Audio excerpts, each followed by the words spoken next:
Dive into the delicate art of crafting snippet rolls on tea bags with me. In this tutorial, we'll explore the materials you need, the best adhesives for these delicate pieces, and creative ways to embellish your rolls. Watch as we transform simple tea bags into intricate decorative elements perfect for enhancing your projects with a unique textured touch. Whether you're a seasoned crafter or new to the scene, these snippet rolls will add a special flair to any creation. Welcome, it's Barbara from Vienna, Austria. So I have this box filled with tea bags and I have been hoarding these for such a long time, and it's finally time to do something with them. If you're new to using dried tea bags, all you do is after you brew your tea, you let them dry completely, and then you can carefully open up the middle seam, take out all of the tea, and then you get these beautiful stained, very thin pieces of paper. Different teas will give you different shades. I think this one was from a green tea. It's just absolutely gorgeous. So for our snippet roll, it makes sense to take tea bags that have a similar width. They don't have to be exactly the same, but I think it's going to look the best if they are fairly similar. I think all of these on top here are the same. And even if you have little torn off bits like here, where I've used other parts of the tea bag, these are so fun to use in collaging. You can do so many things with these. So the first thing we want to do is connect them. These are too many, I think, for today. Let's just take some of these.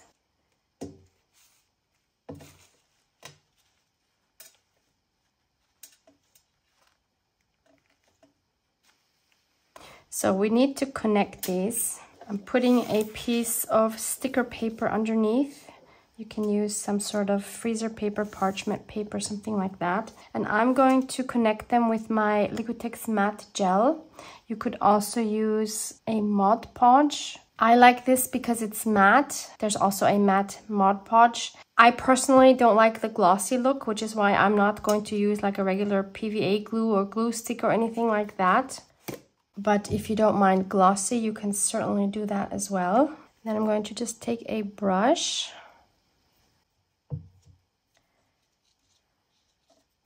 Add some of the gel on the edge of my first tea bag. Put the next piece on top and then go over it again with some more. There's a thread still hanging off here. I don't mind that. I'll just leave it. So we have our first connected piece. Of course, these are very delicate, so don't yank on them because they will tear. So I'm just going to continue to piece them together. And a lot of times you see they're torn here on the edges. From opening the tea bag, it really doesn't matter because we're overlapping them and they will still hold together. So I'm putting glue on like about 1 centimeter. What is that in inches? Maybe like 1/4 of an inch. And obviously I want to make sure that it's fairly straight. And then I'll just add more on top. Not too much, I don't want it gooey, but I do want a good coverage. The good thing about this matte medium is we won't see it at all once it's dry. I'm just going to continue doing this. This is very therapeutic. See here, for example, I have this part and this part here torn away, so I'm going to flip this around so I don't have the hole on one side. And I can just add my gel a little higher to accommodate that tear here, and then they're just going to overlap a little more. Main thing is that they stick together, just like good friends.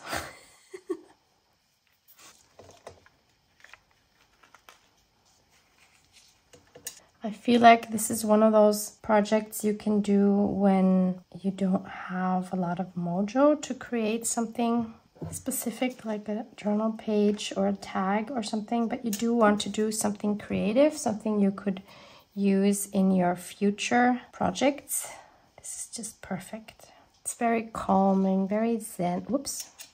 See, that's a good point. When you pull these off your surface, make sure you pull from the one that's on the bottom. Otherwise, when you pull from this side now, which is the one on top, you're just gonna pull the top piece off. But when I pull the one on the bottom off, the whole thing comes off. So this one I'm going to brush a little higher because this one has a lot of tears.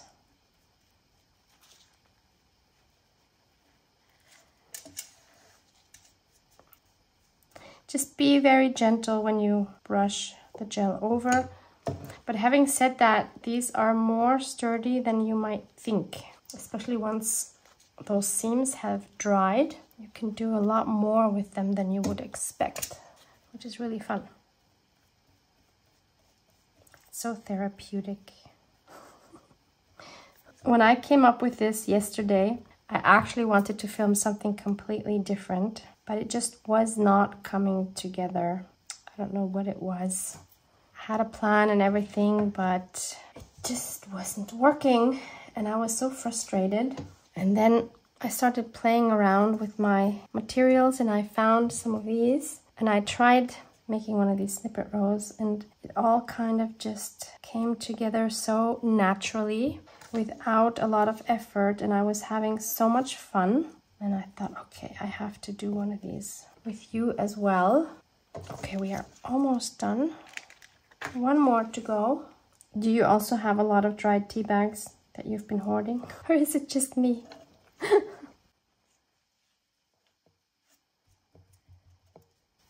What else do you do with your dried tea bags? Let us know in the comments below, because I'm sure many of us would love to get some more ideas so that we don't just hoard them. Okay, we're done. So I have connected, let's see, 1, 2, 3, 4, 5, 6, 7, 8, 9, 10 tea bags.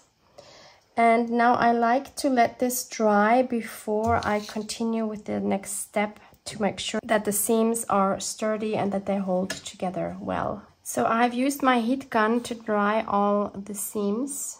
So you can see now both sides.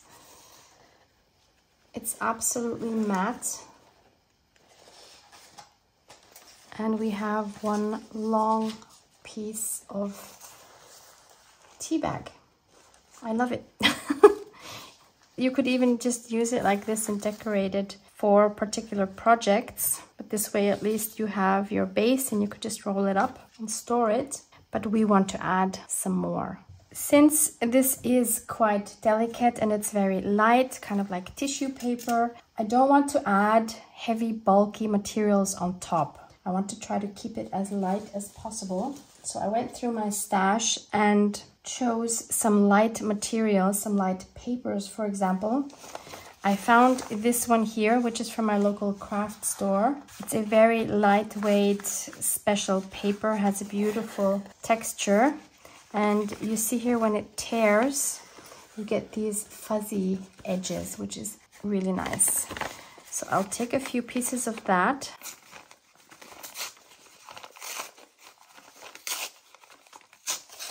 Just tear random pieces. Now I know this is quite similar in color to my tea bags, but this will also help to strengthen the tea bag. All of these pieces are going to help us to strengthen it without weighing it down too much. I'm just trying to be as random as possible. Great exercise for perfectionists like me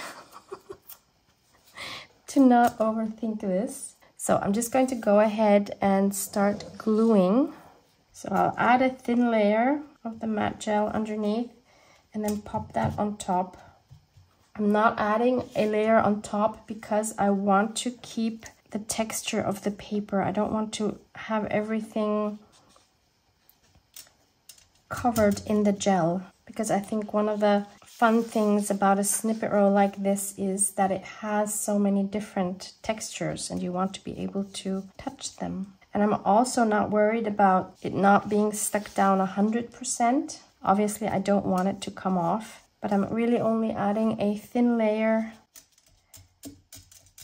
like that. And I like, you know, some parts like this on the edge sticking up. And you can also decide if you want your pieces to stick out from the edges, if you want like more raggedy edges, or if you want your edge to remain fairly straight. And then you just add them so that nothing peeks out. I like a little bit of rag. Is that a word? Rag? Raggediness. I don't know what the right word is. Okay, we are on the last piece.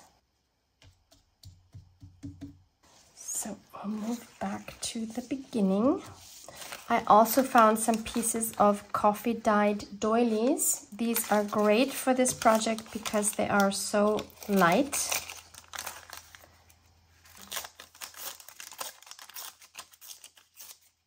I'm just using the outer part that has the intricate design.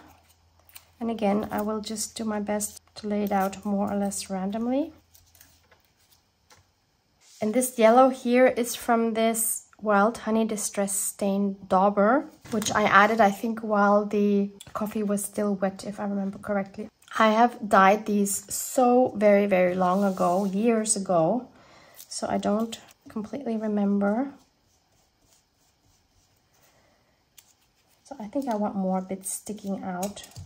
Again, I don't want to add too much over the doilies. This is so therapeutic. I think my biggest challenge making these is not to overthink where I'm putting them. That sound. That is music, isn't it?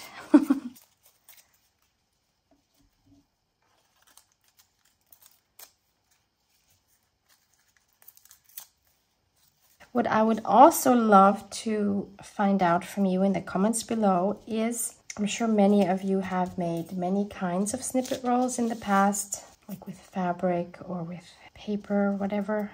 Let me know which ones you've made in the past, and also how do you store them? Like, do you just put them in a drawer, or do you display them somehow in your craft room or craft area if you have one? I know many of us don't have an actual craft room. I did not either until almost 2 years ago, until I moved into this apartment. So I feel you. I used to create everything on my dining room table. It was really a nuisance because obviously I had to always clear that off when we were eating. So I get how much of a luxury this is that I have one now. But the thing is, once you have a craft room, you start hoarding too many things because you have more space. Okay, let's move back to the beginning and let's find something else to add. So I found this beautiful paper which has a lot of fibers and it also has these beautiful fuzzy edges. It's very lightweight. This one is from Taperlogy. I will link their website below. I just love how it tears and you get these fuzzy pieces. I think I'll be adding quite a lot of these. You can never have too many fuzzy pieces in your creations, in my eyes. The fuzzier and softer, the better. I was talking about that with my sweet friend Maureen. We had a Skype last night. Hi, sweetie. And hi, Elko, if you're watching this. Yes, you're getting your kisses at the end. Elko is Maureen's very, very sweet brother. So Maureen and I were talking about different textures and materials and how we just love fuzzy and cozy and soft, because in everyday life there is so much harshness and aggression. So when you craft, that's the time to make ourselves feel better by adding some soft elements. Do you know what I mean? Can you relate?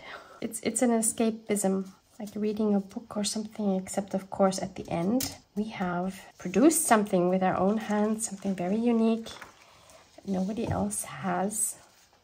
And we were also saying how lucky we are that we are someone, and if you're watching this, I'm sure you can relate, how lucky we are that we have this craft that we enjoy. And once you have something like this, you never have to worry about getting bored. It's more about never having enough time to create, right? Because I don't know, do you know people that don't know what to do with themselves if they have free time? I think many people have this, like outside of their work or maybe taking care of their family. They don't have anything that's their own. And we are so blessed to have this. Is that enough fluff everywhere? See, I don't want to cover all of my tea bag, obviously. We want some of that showing, so that is why I think I need to stop with this now, because we have some more elements coming. So how about some dyed book pages?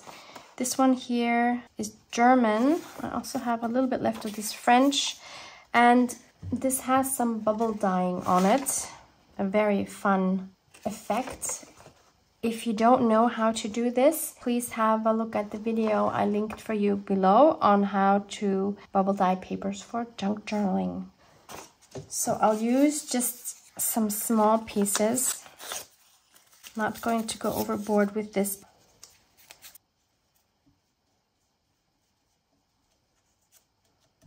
This thread here, which was originally on the tea bag, I want to keep loose. I don't want to plaster that down. And look at me going for irregular shapes like this. Look, they're not rectangular. So uncommon for me. Usually I have to keep everything rectangular. So we'll have half French and half German text on this roll. Next, I'm going to add some very delicate lace. This is very vintage. And this is great because it is so fragile that it tears so easily, almost like one of these textured papers. I wouldn't use anything too heavy. Some of these parts I do have to cut through because you don't want to weigh down your tea bag so much. If you don't have any lace, don't worry. Just add more doily or other kinds of papers or fibers that you can find. Just see what you have. Don't need to go buying things. But before I glue these down, I also want to add some thread. I have this one, which is like a very light beige or off-white. I think this is beautiful together. So I'm just going to tear some off, bunch it up, and then add it underneath the lace pieces, obviously so that it will be visible. So I'm not packing all of it underneath the lace. That's what I'm trying to say. That just adds a whole lot of more texture and interest. When gluing this down, I find it's better to add a little bit glue where most of the thread is bunched up and make sure that sticks down before I add glue for my lace. But I don't want my thread plastered down. I want it to be loose. So that requires a little bit of patience. And I also don't want to like plaster down the delicate lace because again, I want to be able to feel the texture of the lace. So I'm adding glue here first, kind of like where the center of my bunched up thread is, and then I'll add the glue carefully where the lace lays. Can you see that? So we have the thread loose here, but the lace is glued. Or maybe it's better like this. Wasn't thinking now what I was doing, but maybe that was a good thing. to first put the gel down, then add your bunched up thread, add some glue. Where are you going to add that? Stick that down, and then add your lace there. That might be a bit easier. Yeah, I think that's the way to go. You can of course also choose a different colored thread. I like the look of all of these neutral tones. A bright white would also be cute, I think. A black might be too harsh, but a nice brown would work as well because we have brown in the tea bags. So just see and experiment what works for you. You can omit the thread completely, of course, as well. I think the more textures and interest, the more fun. But if you want to do this and you don't have any tea bags, you could just use some tissue paper or parchment paper. Why not? I was just trying to figure out a way to use my tea bags. So we are done with the gluing. I went over it quickly with my heat tool. It's not 100% dry, but dry enough to continue. So now we're going to add some fun splatters. I'm starting off with some thinned down white gesso. You can also use thinned down acrylic paint.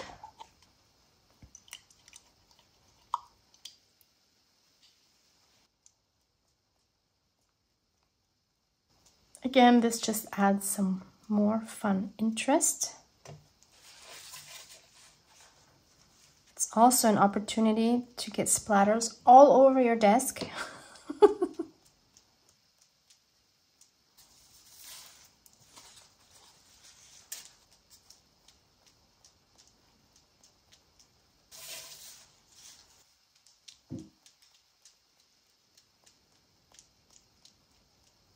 And then I also want to add some bronze. This is Van Gogh Watercolor 811. This is the same brand I use for my gold splatters most of the time. I could have also used gold.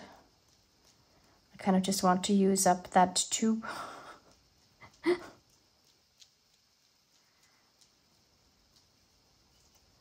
So again, I'm sticking to the same color range.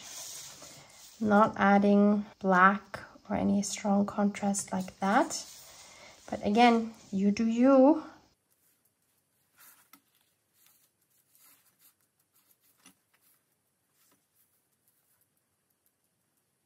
So I'm going to let that one air dry. I've put it on my floor to dry. But just like in a cooking show, I have another one prepared for you, which is ready to go. And this way you can see how I store it. Whoops, so I hold it together with a paper clip and I roll it on a stick that I found in the woods. And I just love this way of storage. It looks so cute, just like this, without even doing anything with it. So if you just need some decoration for your craft room, this might be the way to go. So I collect these on walks in the forest. I file off the edges so that these are nice and smooth and I don't hurt myself, I don't get any splinters. And this one was made with the exact same techniques that we've just done now. The only thing I've added, which you might want to do as well, although you can hardly see it, I used some white thread and I sewed on 2 lines just down the whole roll. You can barely see it. Actually, you can probably see it better here on the back. There you go. You might want to do that with a more contrasting color because otherwise there's not really a lot of point in doing that if you can hardly see it. It's very subtle. This just makes me happy. And in case you love snippet rolls and everything, maybe you want to check the video out, which I'm also linking for you below with these. I show you how I make this fabric snippet roll, which I only have a very small piece left. So sad. But I also show you how I paint these sticks if you want them painted.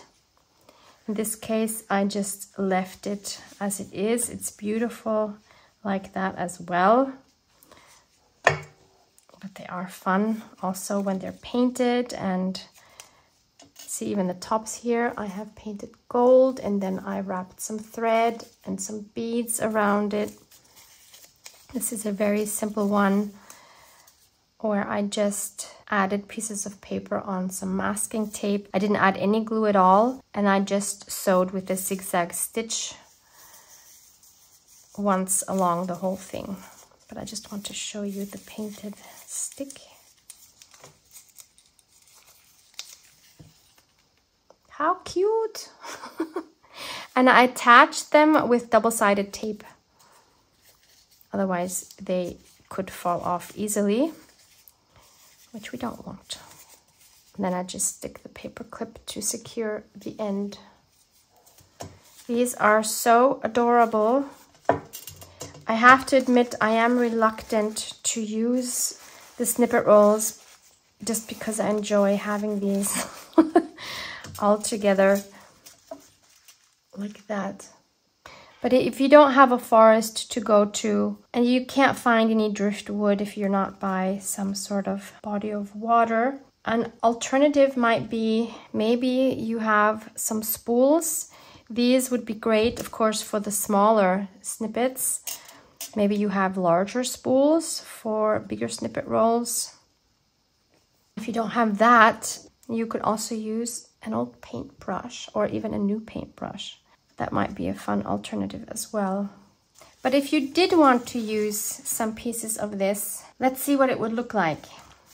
So the first thing that comes to mind is, for example, if I were to package something up like a little journal. I'm not selling this, I'm sorry. This is the one I made for Design Team Project for the Digital Collage Club. Love it a lot, especially the cover. If you want to see how I made this, I will link this for you below as well. Let's just pretend we're going to wrap this one up. This is packaging paper. Let's take some washi. When I do sell my journals, I always like to reuse materials that I have rather than buying new packaging material. And by the way, at the time of filming this video, I actually have a journal in my shop. If it's still there, it will be at the very top of all of my products. My shop is obviously linked below. Okay, and this looks very plain, right? So why not take a snippet roll?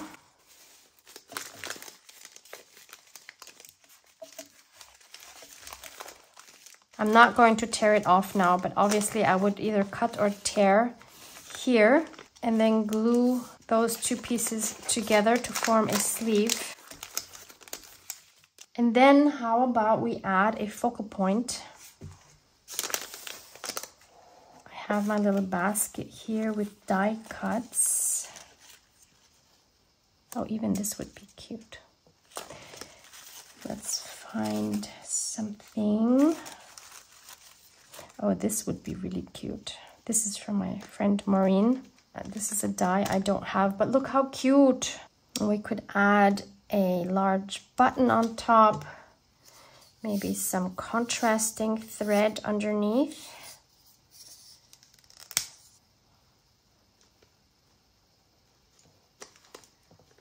And boom, you have a beautiful package that didn't take you any time at all because you have your snippet roll prepared.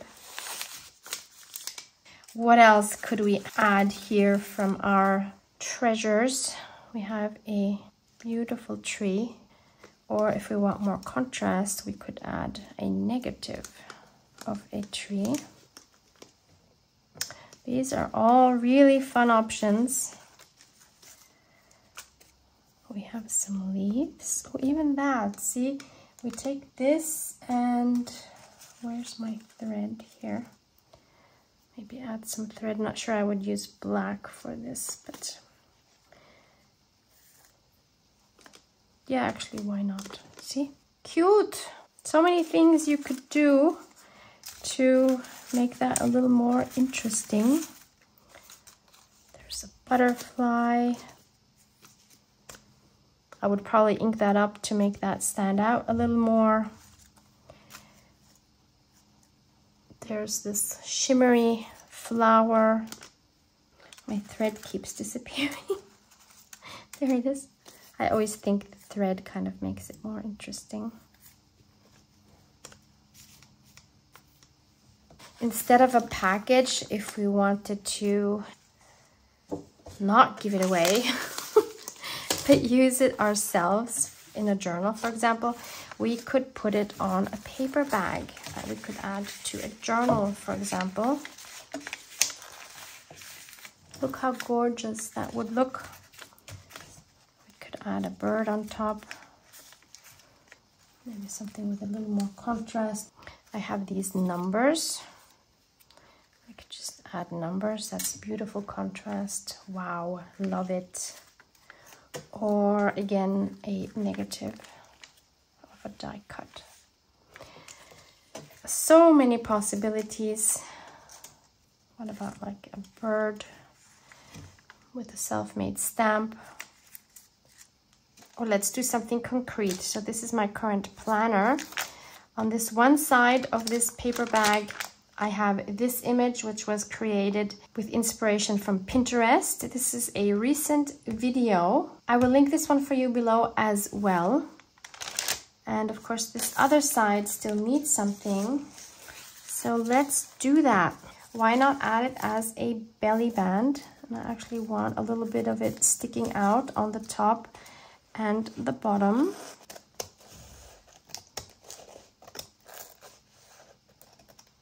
So let's glue it down. You could also back this with cardstock if you are worried about it being too fragile.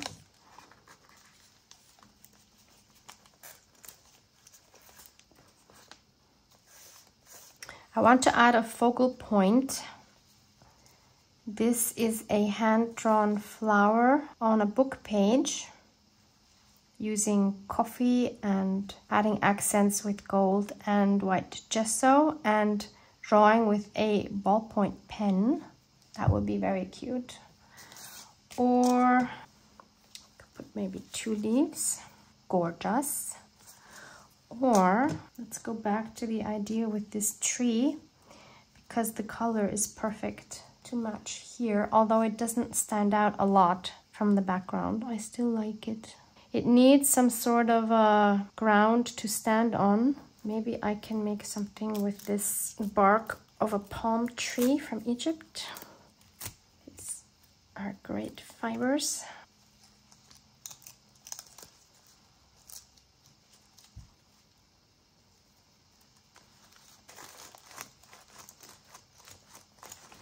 This bark is a bit more tricky to glue. It's worth the effort in the end. Then let's add some more white splatters so that we have some on top of the tree as well, even though it's not winter. And of course we got them here as well. That's totally fine. So there we go. And we can of course stick something inside. I probably wouldn't use this because this sticks out too far. But just so you get an idea. So have fun with this idea. Make it your own. Love you guys. Mwah, mwah.